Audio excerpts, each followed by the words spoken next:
Have you ever wondered about all those billionaires who are spectacularly wealthy and profoundly miserable? We are conditioned to think that a massive bank account solves every human problem. In reality, once your material needs are met, excess wealth just acts as a magnifier of your true nature. And if you are unhappy, then you will become even more unhappy.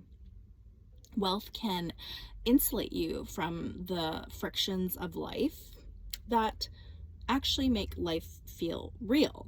You end up living in a bubble where it can be lonely if you didn't foster your relationships and hobbies along the way.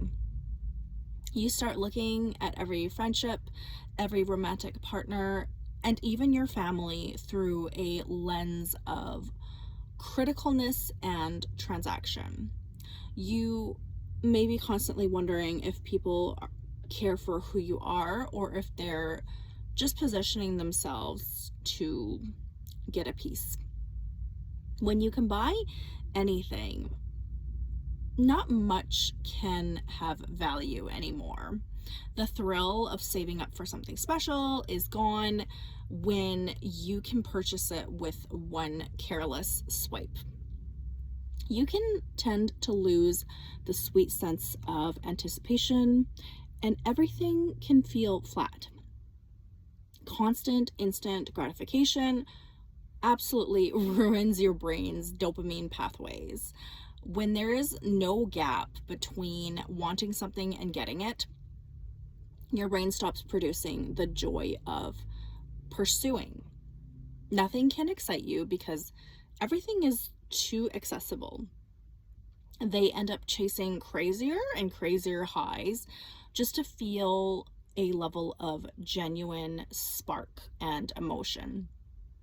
It starts with a rare piece of art and moves to mega yachts and eventually can spiral into risky adrenaline chasing or destructive behaviors.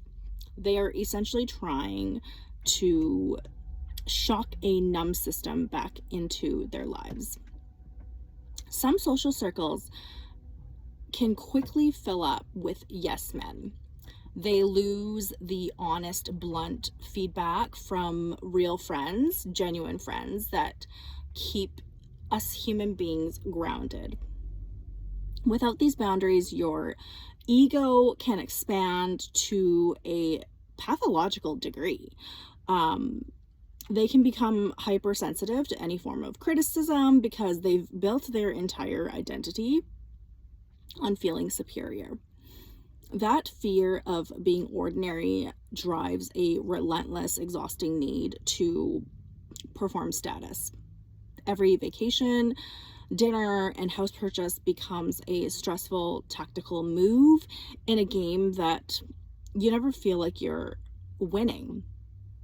No matter how much you have, there's always someone with a bigger boat, a more exclusive island, or better political connections.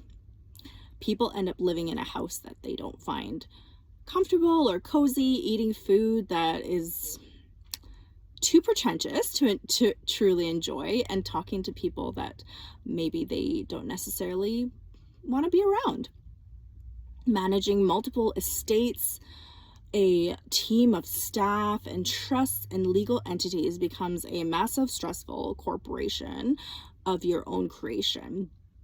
You can spend half of your life in meetings just trying to maintain the infrastructure of one's own wealth. People become a prisoner to their own security, terrified of losing what they've built.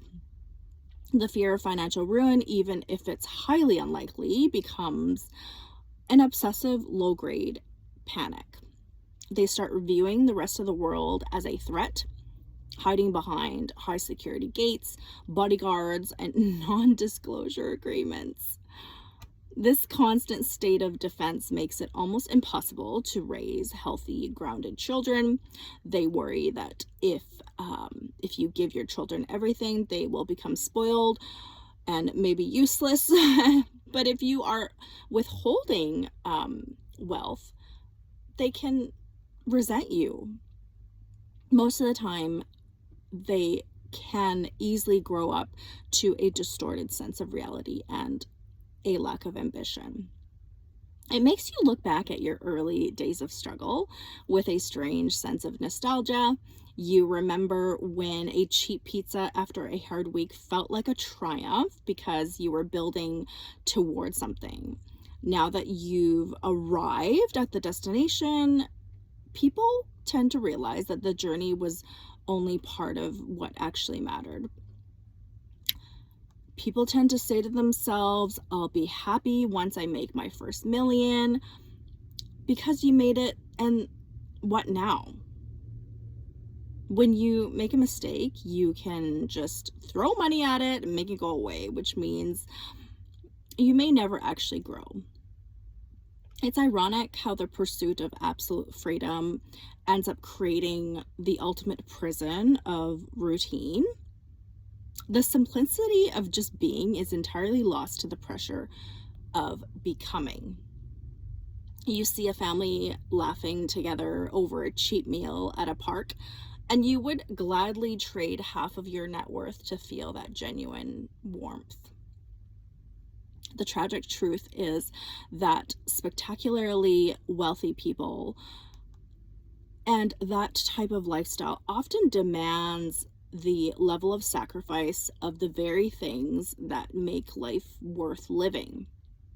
You have to trade your peace of mind, your vulnerability, your trust, and your simple joys in order to reach that very top level. By the time you get there, you realize you may have realized that you've made an incredibly bad deal, but it's far too late to trade it back. You realize that the real cheat code of life isn't about maximizing what you own, but minimizing what owns you.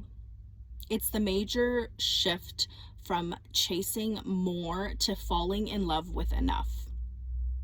When you intentionally choose to live with less, you suddenly clear out the mental noise that has been drowning out your actual thoughts and desires for all these years. You aren't constantly managing, cleansing, and cleaning, ensuring, and worrying about your possessions, which leaves actual space for your mind to just breathe. That empty physical space in your home translates directly into an absolute beautiful stillness in your head. You quickly realize that time is the only non-renewable asset we have, and minimalism is the thing that can hand it right back to you. Instead of trading your health and your youth to pay for things you don't need, don't want, and impress people that you don't even like, you can reclaim your time, your mornings, your afternoon, and your presence. You stop selling your life away in installments and start actually living in real time, completely on your own terms. The beauty of a simpler life is that your relationships instantly become real again because there's no transactional weight dragging it down.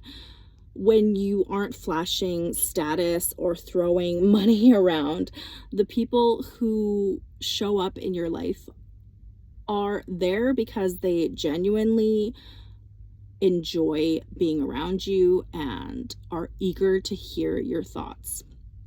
You get to experience the profound grounding of being loved for exactly who you are without any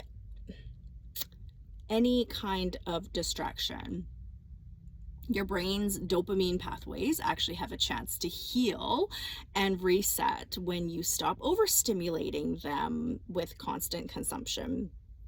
A single cup of coffee in the morning, a long walk without your phone, or a deep conversation with an old friend can feel like everything and all you ever needed.